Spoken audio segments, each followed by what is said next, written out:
So guys, to make Indian roti, so we need only two ingredients, flour and lukewarm water.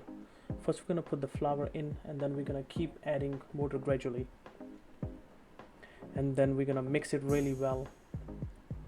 So at first it's just gonna feel a little bit sandy, but we're just gonna keep adding water until it will start to pull together to form a ball, a soft ball. Make sure not to add too much water quickly, otherwise it's just gonna feel sticky and it means it's wet.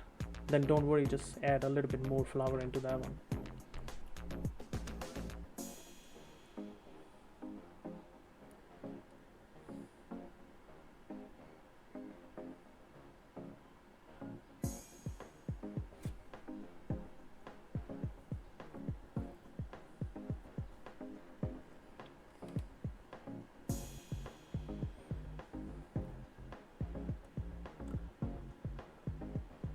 So when kneading is finished, and we're gonna let it rest for like 5 to 10 minutes,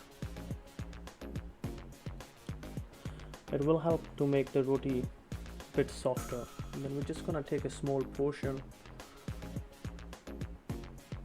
and we will dip into a flour just to not to stick with the hands and form a small little dough.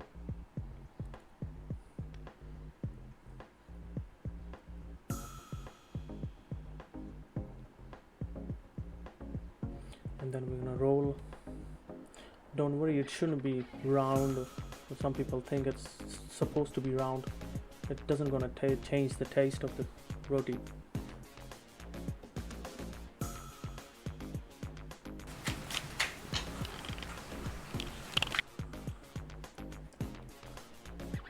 So when you finish with the rolling, so you can either use fry pan or Indian tawa. Indian people know that.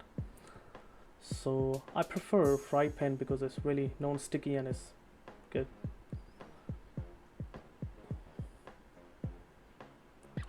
And when we're gonna first put the roti, we're just gonna let it be like 5 to 10 seconds, and then gonna flip it other way, and then gonna wait. You're gonna see the small bubbles flowing up in there, and wait for that one, and then just flip it over, and that's a little pad to push the heat all the way through.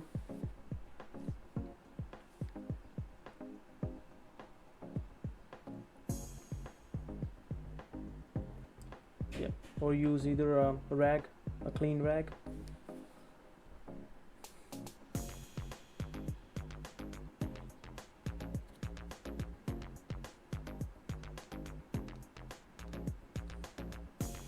And when you're gonna use the rag, you're gonna see the roti is just gonna be like start becoming fluffy. It means it's fully formed. Just add a little ghee on the top and then crush it. You will be amazed, the taste will be totally different. And please hit the subscribe if you like the video. Thank you.